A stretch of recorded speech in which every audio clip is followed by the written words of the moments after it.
Well, here's the fan I've always been wanting for a long time. 1983 Lego K-223 that I also got from the Fan Mower Man. And then a Liquid 200 DX I also got from him. Pretty sure y'all know what it sounds like, but whatever. First K-223, so what the heck.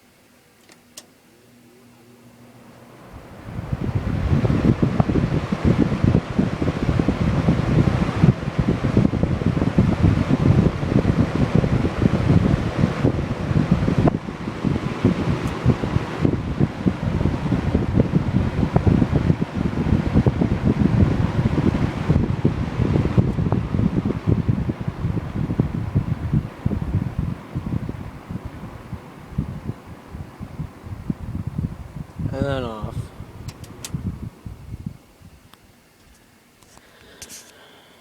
It's so raw and pretty decent shape. I don't think there's any rust on it. But, yep, that's it.